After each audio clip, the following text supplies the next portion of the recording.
All right, so what we're going to be doing in the next two lessons is we're going to be practicing creating the function.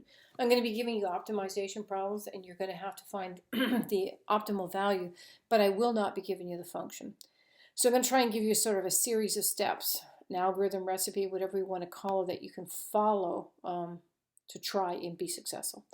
So you have to read it very carefully. Identify the quantities that can vary. You might want to draw a picture.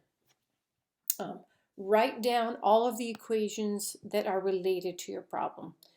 There will definitely be two. There'll be a constraint equation, probably more than one. There'll only be one optimization equation. They're going to ask you to optimize one thing. So there's only one of these. But depending on how many variables are in the question, there will be enough constraint equations to write this in one equation. So let's say it was volume, that's length times width times height, that's three variables, therefore there'd be two constraints.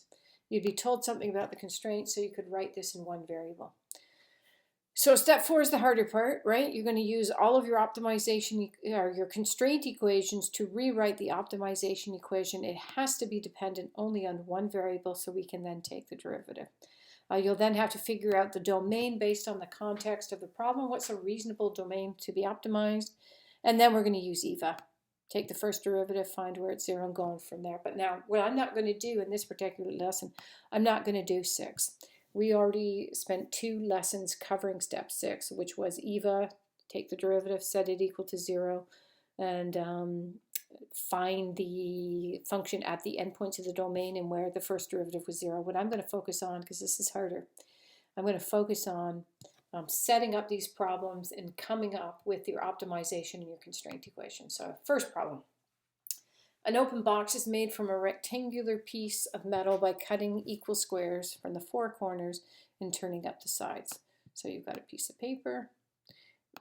Not sure if you've seen this problem before, probably in advanced functions.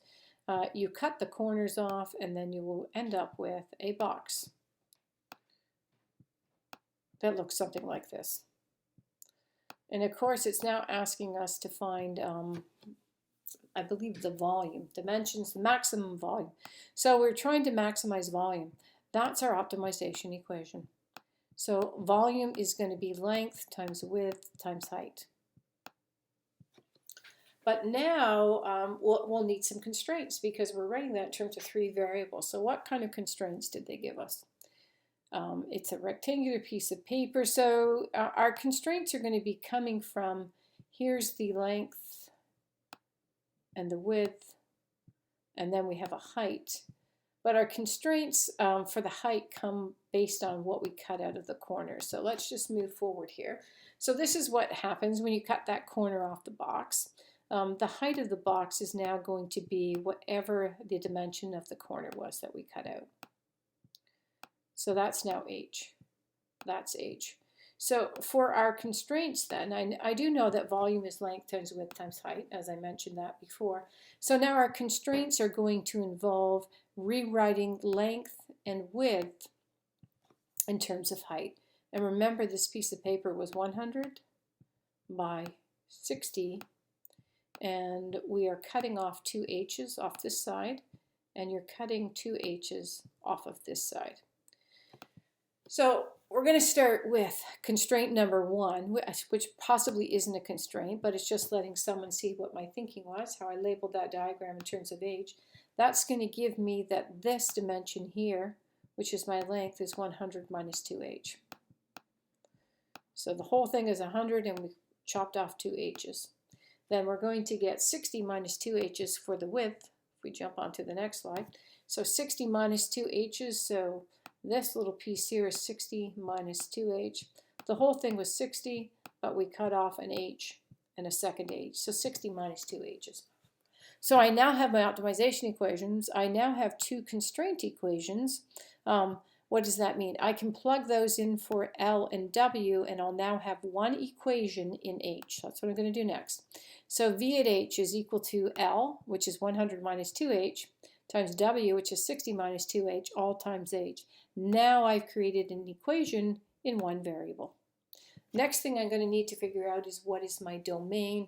Now my domain is going to be based upon the largest h I can possibly cut out, and that's going to be based on the shorter side.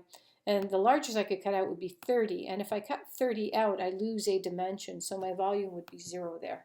So the paper constrains h. At most, h can equal 60, which was half of the shortest side. So my domain is from 0 to 30. And that's where I'm going to stop now. So what I've done was I've set this up. I found the constraint. Well, actually, I started with my original optimization. I came up with some constraints that would allow me to write this in one variable. I would now use this and this to EVA, but I'm not going to do the EVA bits here because we've already practiced those. Just to show you, let me put that down, just to show you what would happen. I know you did this in advanced functions because it's a typical problem we do there, but I'm not sure if you've seen the sketch of how this would happen.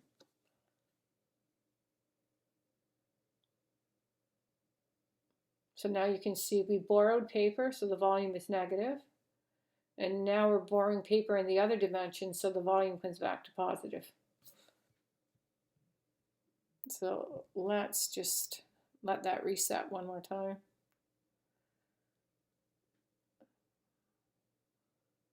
And I'm going to stop and we'll start it up again. So we start to cut our square off the corner. And then right somewhere around there we hit, that's the maximum volume when we're right there. If we continue to cut more x out, the volume decreases. Now let's stop right there. If I could back that up a bit, I'm going to make that 3. So at 3, what's happened is, because I've used a scale here, so we've now cut out half this paper right there. And if we cut out half that paper, what ends up happening is we've lost that dimension, so now the volume is 0. But if I continue to animate, what I'm really doing is I'm borrowing paper. I'm borrowing paper along the shorter edge, right? And I couldn't figure out how to make that change color, but at least it changed, the way it looks. It's got an extra line there. This is borrowing paper in the width direction. That's why the volume is negative. And then let's stop right here when this is 5. And then what happens at 5 is now we've cut off exactly 5 centimeters, which means we've borrowed 2 centimeters in this direction. But we're at 0 in this dimension now, so volume has come back to 0. And now volume is positive because now we borrowed in both dimensions. We're borrowing on length and width. So for this particular question, it does not make sense to look at what's happening in this area here. Whoops. It doesn't make sense to look at that because those involve us borrowing paper. So we'll just be looking there. You could use the extreme value algorithm to prove that your max was exactly there. But the purpose of these lessons now is not to find the max. The purpose is to practice setting these things up because that will be the challenge. So we'll start with our next problem. So we have a closed rectangular jewelry box. It's got a square base. It's 2 different pieces of wood. Top and bottom of this thing cost $20, and the wood for the side is $30. And now we need to find the dimensions that would minimize the cost if the volume is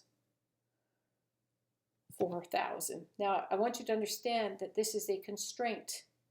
The volume is to be 4,000. We're not allowed to change that, so that's not something we're trying to optimize. What we're trying to optimize is the cost of the wood. So let's move forward. We need constraint equations, we need an optimization equation, and we need a domain. Now, what's constraining us in this particular problem? Things that we can use for constraints. Well, maybe we should think about the optimization equation first. So what is the cost of this? So it's a square base. So that's already a constraint right there. It's a square base. Normally, if we didn't put that constraint in, we'd have 2 length widths plus 2 width heights, plus 2 length widths, right? So we have 2 of 3 different size faces. Now, because this is a square base, I'm just going to draw this.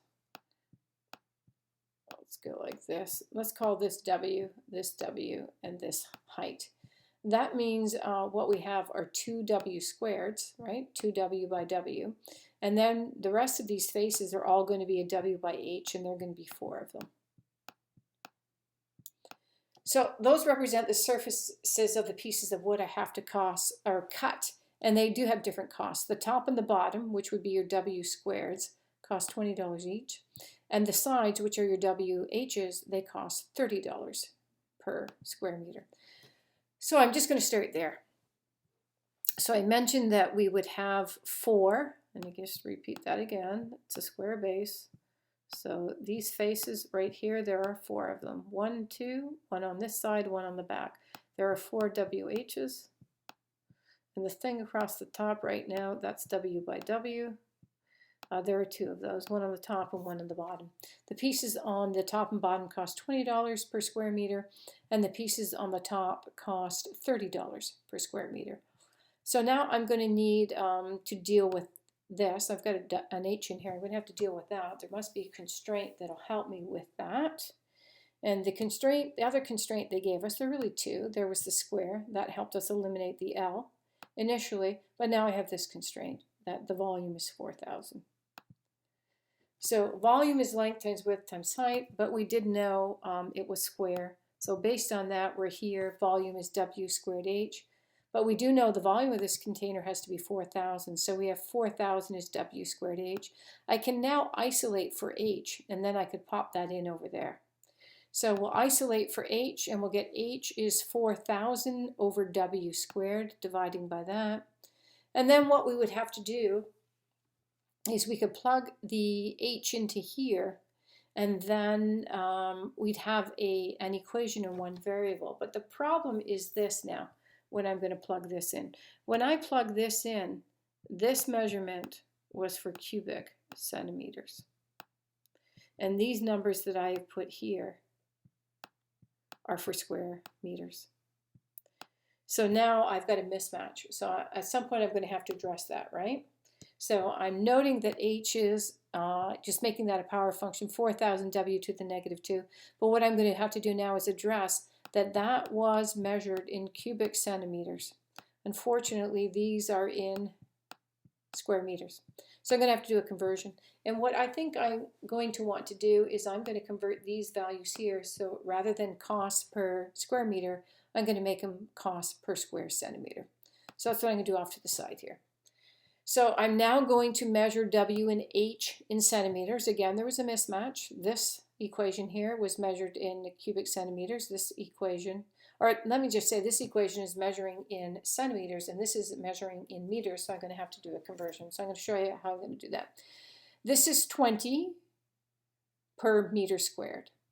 That's 20 divided by, each meter is 100 centimeters, so it's 20 divided by 100 centimeters all squared. So I'm going to have to take 20 and divide by 100 squared, and that gives me 0.002 as my cost per square centimeter. I'm going to repeat that for the $30 per square meter. I'm going to do 30 divided by meter squared. That becomes 30 divided by 100 centimeters all squared. That's 30, if you like. I could put in another step. That's 30 over 100 squared times centimeters squared. And that's going to give me 0.003 per centimeter squared. So I'm going to have to come in here now, and I'm going to have to replace that with those numbers. Now, why did we do this? We did that so that the units would be the same. We're now good with our units, so when I go to plug that in over here, that won't be a problem. We could also simplify. We could do a multiplication across there, and we can multiply those constants together. So that's going to get me to here, multiplying those two together and multiplying those two together. So I'm now at 0.012 WH plus 0.004 W squared, and what we need to do now is get this in terms of one variable. So what I'll do at this point is do a substitution. And now I'm going to have C at W is equal to 0.012 W times 4,000 W to the negative 2 plus 0.04 W squared. And then what I'll do is I'll just multiply this out. I'm going to get what? W to the negative 1. And 4,000 times 0.012 is going to give me 48. So I now have C at W is 48 W to the negative 2 plus 0.04 W squared. And now we have to think about what's our domain going to be. So they haven't told us anything about this box, right? So what we would have to do is establish a minimum dimension that we are comfortable working with. So how small do we think the size could be? I mean, 1 centimeter would be about the thickness or width of your thumbnail. Let's say the width, I was going to say the thickness of your thumb or the width of your thumbnail. That's pretty small. I mean, I don't think we'd be any smaller than that. So I think I'm going to just allow my minimum dimension to be 2. Now I am noting that if you send h to 0, so if we send this h to 0, then w is going to have to go to infinity to compensate, because this is a rational function. So viewing it this way, let's do 4,000 over h is w squared, just so that you can see what happens. If we send h to 0, we're going to send this calculation to infinity, and if you take the square root of infinity, it's still going to be infinity. So that's a problem. So I'm going to have to pick a smaller dimension. What's the smallest dimension I'm comfortable with? I'm going to say let the minimum dimension be 2 centimeters. And then I'm going to work from there. So if the minimum dimension is 2 centimeters, that means that h is 2. Now I need to work off this. I now know my minimum width is also 2, but I now need my maximum width. So the maximum width will occur when the height is its smallest value. When the height is the smallest, the width will be the largest. When the width is the smallest, the height will be the largest. So my domain, I'm going to work off 2 for the smallest value for w. I'm now going to plug a 2 in for h and to find the largest value for my width. So w squared is 4,000 over 2. And again, h is 4,000. Actually, I don't want to write it that way. I want to write it as w squared is 4,000 over h. Now, we're checking an h of 2. When I plug in 2, that's going to give me w squared is 2,000. And so w would be the square root of 2,000. And then we can simplify that. We can rewrite this as 400 times 5. So the square root of 400 times 5. Square root of 400 is 20. So we can rewrite our maximum value for w as 20 root 5. So the smallest w is 2. The largest w is 20 root 5. Now, how did we get those numbers? We had to choose a dimension that was practical according to the application. And again, probably 2 centimeters is very small as well. So we're not expecting the optimal value to occur anywhere near there. That should not say 0. It should say 2. So our smallest width is 2. All right, so now our problem is set up. We now have our equation and we have our correct domain. What we would do now is apply EVA, but I'm not going to show you the EVA application because that's much easier. What I'm going to do now is I'm going to run through a different option. So what we did is we got simplified up to here, and then what I did is I decided I'm going to plug in, make a substitution. I'm going to rewrite h in terms of w. We could now do this the opposite way. We could rewrite w in terms of h. So I'm going to just take you back to here. That's the exact same as the initial part we did there. And then what I'm going to do now is instead of isolating this for h, I'm going to isolate it for w. So moving forward. So w would be 4,000 over h. That's what w squared would be, 4,000 over h. W would be the square root of that. And then what I'm going to do then is I'm going to take this value, or maybe what we should do first, let's hope I did that in the next slide, would be root 4,000, because I want to make my substitution easier, h to the negative 1, and then start cleaning that bit up. So that's exactly what I did. We could do 400 times 10, square root of 400 times 10. Not h to the negative 1, it should be h to the negative 1/2, right? This is h to the negative 1, but I then have to raise it to the 1/2. So let's jump back over here, forgetting that that should be raised to the 1/2, because that square root applied to both. So we now have 20 root 10 h to the negative 1/2, and then I'm going to have to plug that in there, and I'm going to have to plug that in there. So let's take a look at that. So substituting w in here and the w in there, and now we can multiply this together. If we multiply those two together, we're going to get h to the 1/2. We're going to have to square this first, so we're going to get 400 times 10 times h to the -1. 400 times 10 times h to the -1. Multiplying those two together, 0.024 root 10. And as I mentioned, this is going to be h to the 1/2. Now we're going to multiply all of those together and get 16. Product of that is 16 h to the -1. So now, oops, these should be h's. Just notice that now. Those should all be h's because we are writing our function in terms of h now, not in terms of w. There's our optimization equation written in one variable. Now it's ready for EVA, but we're going to need our domain. And as before, we said the smallest value was going to be 2, because when we send w to 0, we're also going to be sending h to infinity. I'm going to let that minimum dimension be 2, so that means the smallest h is 2. To find the largest h, I'm going to have to let w be 2. I'm now going to say h is 4,000 over 2 squared. And that gives me h is 1,000. Again, the lowest value is to be 2, not 0. In fact, we cannot allow either h or w to be 0, because if we do, we'd be violating the constraint that says the volume needs to be 4,000. So between 2 and 1,000, and again, these should be h's. So I now have my constraint equation. I have my domain. Then you could EVA it as we did on the previous days. That was the second example. All right, now let's look at the third example. We have a dock that's going to leave a boat at 2 p.m. And it's heading west. So here's a dock. We've got a boat. It's heading west, and it's going at the rate of 15 kilometers per hour.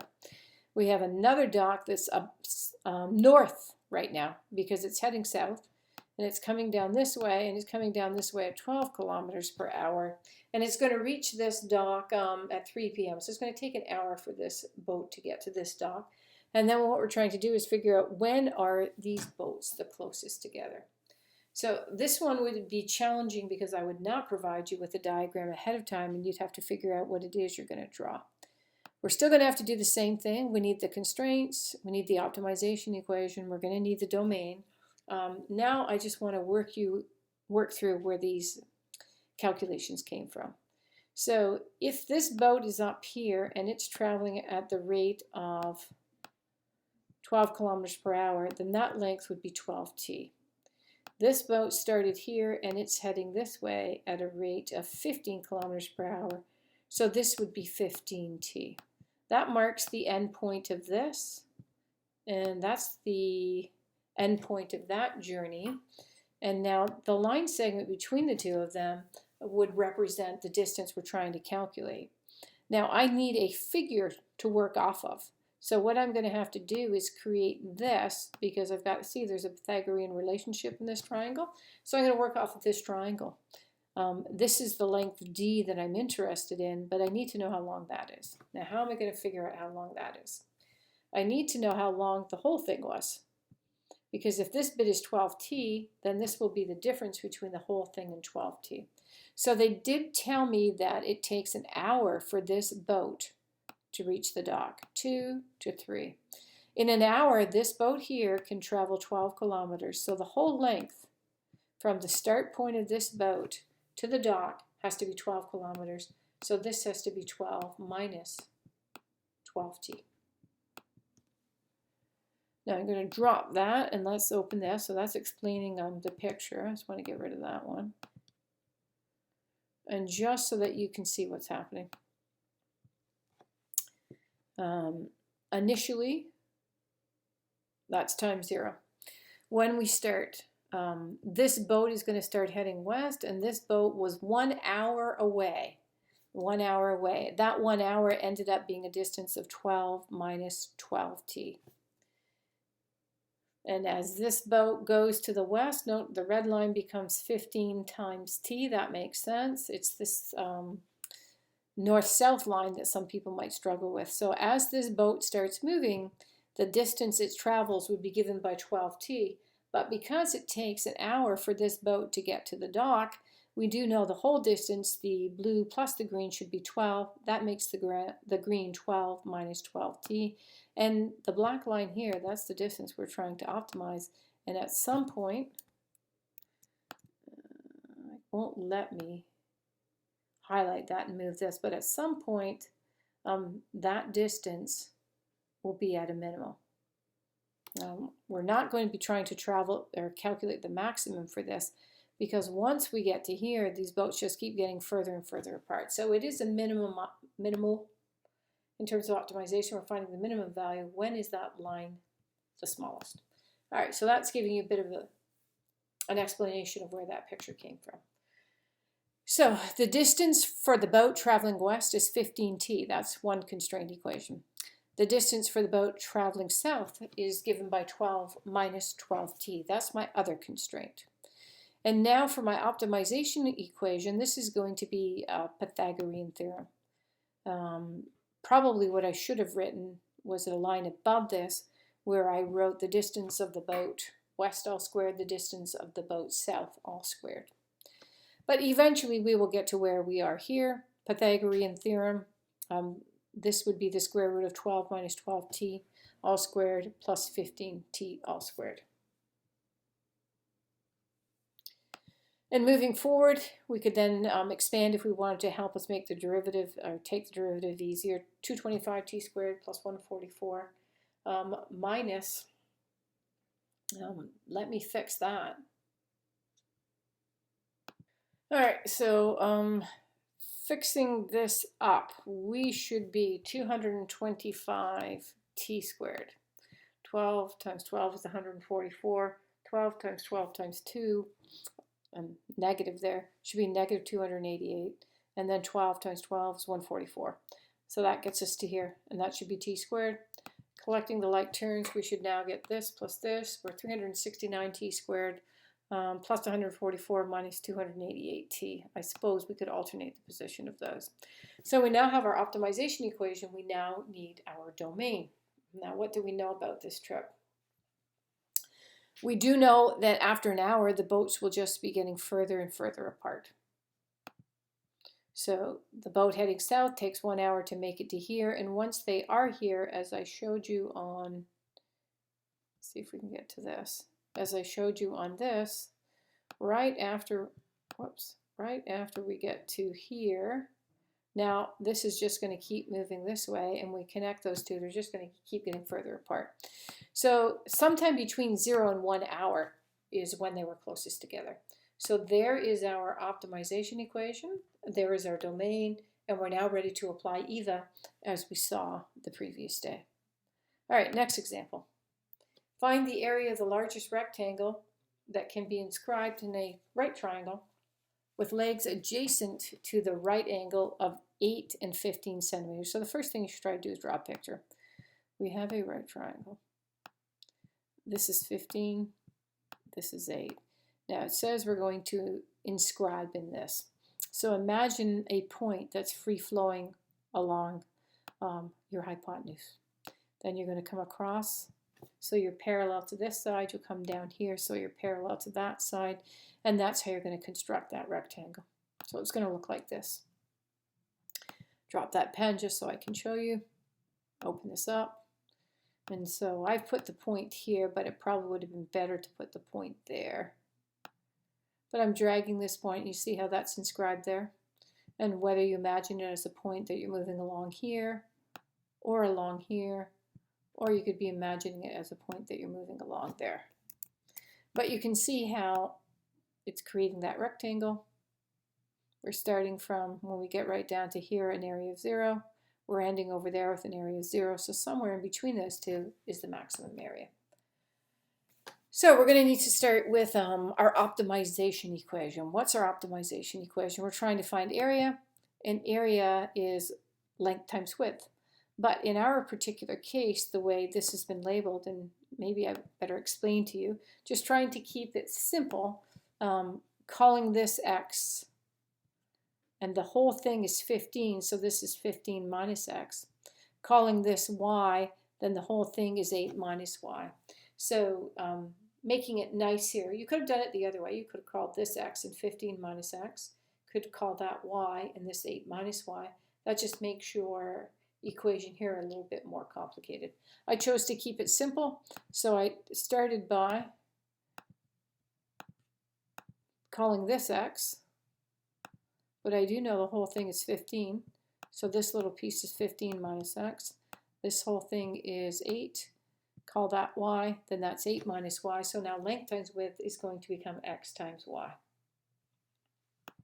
So then we're going to need to find our constraints. So as I mentioned, this being 8 and this being 15, what's happening here is we have similar triangles. Let's mark our angles. By the F pattern, parallel lines, those angles will be equal. By the F pattern, these two angles will be equal. And so now notice, and this angle of course is 90, so notice that's 90, that's 90. These three triangles share three angles, therefore their sides will be proportional. And that's how I'm going to come up with my constraint equations, because I need to be able to get rid of either x or y. So coming over here then, from the very large triangle, we're going to do the vertical over the horizontal legs. So 8 over 15. Moving into this triangle here, proportionally speaking, vertical over horizontal would be 8 minus y over x. There's your x there. And coming to the last triangle, vertical over horizontal would be this dimension, which is y over 15 minus x. So I'm going to get my constraints from here. Now we're just going to arbitrarily pick which one of these we're going to replace. So if I work these two together, I'm getting a relationship between x and y. So let's just work these two together. I'm going to get 8x is 15 times 8 minus y. I could then divide by 8. And I'm now going to get x is 15 over 8 times 8 minus y. That will allow me to come in here and replace x with 15 over 8 times 8 minus y. Now I'm going to have this equation in one variable, so let's do that now. This now becomes a at y. Replace x with 15 over 8 times 8 minus y all over y. And then I suppose we could expand so that we'd be ready to take the derivative. So we're going to get 15 over 8 times 8 is 15 times y is 15y. 15 over 8, y times y, so negative 15 over 8y squared.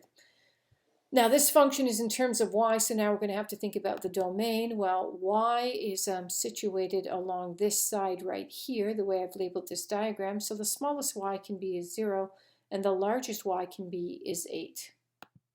So the domain is from 0 to 8. I now have my function in one variable that I'm trying to optimize, and I now have my domain. This would be ready for EVA. What I'm going to do now is I'm going to go back and show you another alternative. It's possible we could have equated these two together, and that's going to give me that 8 times 15 minus x equals 15 times y. I'm then going to divide by 15, so y is equal to 8 over 15 times 15 minus x. And what I'm going to do now is substitute for the y value instead. So that's going to give me, this should say, that's a typo, that should say a at x is equal to x times 8 over 15 times 15 minus x. I can expand, again, these should read x. 15 times 1 over 15 is 1, so I'm going to have 8x, and 8 over 15, x times x, minus 8 over 15, x squared. That's my optimization equation if I want to do it in terms of x, which would be the length on the horizontal leg. I now need my domain. Well, the length of the horizontal side is 15, so x can run between 0 and 15. So there's my domain, and again I said I do need to correct those. Those should be x's because our function is written in terms of x. There is the optimization equation, there is the domain. We'd be ready for EVA. All right, so we've run through, I've lost track now. I'm not sure if that was example 3 or example 4. So we've done 1 example, 2 examples. That one was example 3. So that was example 4. So we're actually going to do a 5th example then. All right, so then let's look at this 5th example. An isosceles right trapezoidal. This is actually a challenging one to work through. So if you hadn't seen it before, I don't know if I would give you this one to do in the pressure of a time test, because this one is a bit challenging, but we'll walk our way through it. So we have, imagine you have a piece of paper in front of you. It's like a sheet of metal, and then you're going to fold the sides and bend them up so that you make a trapezoid. So imagine me if I could take this and just pull this forward through the page. I'm creating a 3-dimensional object. Imagine if I'm pulling that down, making a 3-dimensional object. That's down there. I'm going to erase this afterwards, but we connect that. We'd connect that. We would connect that to there. And I connect that to there. See, I'm getting a 3-dimensional object. So it's like, take that piece of paper, fold the sides up, but when you fold the sides up, the degrees at which they meet needs to be 30. So we created an isosceles right trapezoid so that this degree measure there is 30. Now, why is that 30? Because they said the whole thing needs to be 120, and 30 plus the 90 is 120. So this is what your cross section is going to look like. It tells you that the sheet of paper that we're using is 5 meters long, and the width is 60. So that means this little bit here, the width of your paper coming across like that, is 60 centimeters. What you need to do is find the dimensions of the cross-sectional area so that we're creating a maximum. So the first thing we want to do is start with, we've got our constraint, our optimization equation, and our domain. Let's just start with what we're optimizing. This is a trapezoid. To find the area of a trapezoid, it's 1/2 height. That's where you're meeting at 90 degrees, times A plus B, A and B being the sum of the parallel sides. So see how we have a trapezoid there? And then what we're going to do next is, I've labeled the diagram for you. We've got X, we've got Y, we've got X. This is our fold that we're folding along the width of our paper. We know that's 60 centimeters. And then I've just introduced 2 other variables for you that we're going to need to solve the problem. Z is Z. So what we're going to do now is we're going to plug those into this equation. And now I'm going to get 1/2. You see I have Y plus Y is 2Y, and Z plus Z is 2Z. So I now have the area is 1/2 H times 2Y plus 2Z. I've got 3 variables there. I'm going to need to be able to get rid of them. So how am I going to get rid of them? One constraint is here. The width is 60. The other constraints come from this triangle right over here. That's 30 degrees. This is Z, this is X, and this is the height. So we'd be able to use a trig relationship between these variables to come up with other constraints so that in the end, this can all be written in terms of one variable. So let's get started on that. So the first constraint comes from the width of my piece of metal. 2x, 1x, 2x plus y is 60. That's going to give me that y is 60 minus 2x. So I'm going to replace the y with 2x. Therefore, when I come back to this triangle here that I'm focusing on, I'm then going to try to replace my h and the z with x because I've rewritten y in terms of x. So the cosine of 30 degrees, let me just draw this again just so that we can see. My theta was here. That's 30 degrees. Here is x, there is z, and this one here is h. So cosine is adjacent. Adjacent is h over the hypotenuse. The hypotenuse is x. So cos of 30 equals h over x. Cos of 30 is root 3 over 2. So if we cross multiply, we'll get root 3 over 2 times x is equal to h. That's my second equation.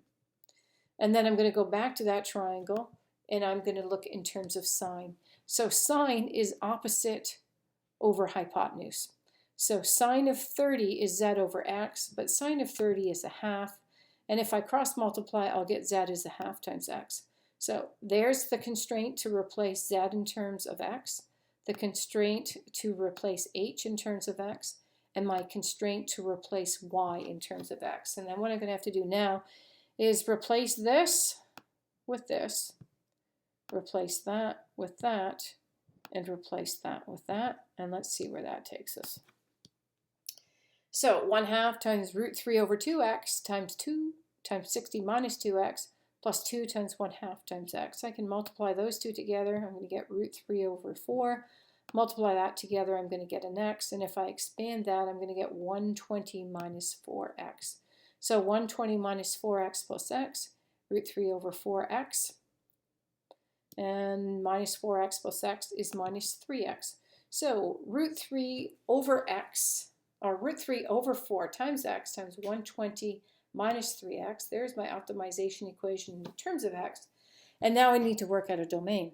So we know that y plus 2x is 60. And you could let y be 0. So cut out that whole middle section, and that would give you that y plus, let me fix that. That should say y plus 2x is 60. So that would give you that if you allow y to be 0, that 2x is 60. And that's going to give me my max x. So working through, oops, I actually went a bit further and expanded that. I was prepared to take the derivative there. But if we expand that, we'll get 120 divided by 4 is 30. 30 times root 3x. Now we have root 3 times root 3 over 4, x times x is x squared. So in fact, that's probably better when we're ready to EVA, because I could avoid the product rule, and that wasn't a hard expansion. So I did mention that we're going to allow y to be 0. That's going to give us that 2x is 60, so x is 30. So my domain is going to be between 0 and 30. And there's the equation I'm going to optimize. The other thing we could do, going back to this question again, is, let me just stop for a sec. All right, so taking us back to where we started, here I was plugging everything in for x. What I want to do is show you another option. We could do it in terms of y. So back to here now. Now instead of isolating this for y, I'm going to isolate it for x. So 60 minus y would be 2x. And then if you divide that by 2, you'll have what x is. So x is 60 minus y over 2. I now know that h was root 3 over 2x. So what I'm going to do now is I'm going to replace x with 60 minus y over 2. There's 60 minus y over 2. That's going to be root 3 over 4 times 60 minus y. So I'm going to pop that in for h. That's going in for x. And now we've got to repeat this one more time. We did know that z was 1/2 of x, but I now know that x is 60 minus y over 2. I'm going to replace that with 60 minus y over 2. And then I'm going to have 1/4 times 60 minus y. So that's going in for z. I'm going to leave y alone this time. And this is going to go in for h. And what's that going to give me? That's going to give me 1/2 times root 3 over 4, 60 minus y, leave the y alone, plus 2 times 1/4 times 60 minus y. That's going to be root 3 over 8. This is going to give me 1/2 times that. So root 3 over 8, I now have 1/2 times 60 minus y. That's going to be 30 minus 1/2 y. So we're now at 30 minus 1/2 y. We can group those two together and get what? 3/2. So we have 3/2 y plus 30. And I'm not sure if I took it to the final expansion. We could try and expand that as well. Then we would avoid using the product rule when we EVA. So expanding this, we're going to get 90y plus 1800 minus 3/2 y squared plus 30, actually not plus, that's minus 30y, and that last one would be minus 30y. We can group those two together and we're going to get 60y. So now we are negative 3/2 y squared plus 60y plus 800. And that's set up for EVA. We can easily take the derivative of that. And now we just need to find the domain. Well, we have that 2x plus y is 60. Y will be the largest when X is the smallest. If we let X be 0, we're going to see that Y is 60. So coming over here, my domain will now be between 0 and 60, and then that's the optimization equation I'm going to use. So then we'd be ready to eval. So that brings us to the end of this lesson. We looked at 5 problems. The key now is I'm not worried about the application of EVA because I'm pretty sure you've mastered that. We spent 2 lessons doing that. The hard problem here, or the hard point now, is you're going to be given a scenario. You're going to have to come up with, start with the optimization equation, and then figure out how you're going to rewrite this in one variable by coming up with appropriate constraint equations. Then eventually you plug your constraints here and you get an optimization equation in one variable, and then you'll have to look at the constraints in the question to come up with an appropriate domain. And we'll do some more practice on these in lesson 5, and then we'll have another couple of days for you to practice this as well. So that brings us to the end of lesson 4. These were optimization problems, but specifically I was leaving these ones within the strand of measurement. Most of these were measurement problems. The next lesson we're going to do is going to be optimizing, again, coming up with the equations, but they're going to be in economics and science. So if you made it to the end of this particular lesson, thank you for watching. Stay tuned for lesson 5, and as always, take care.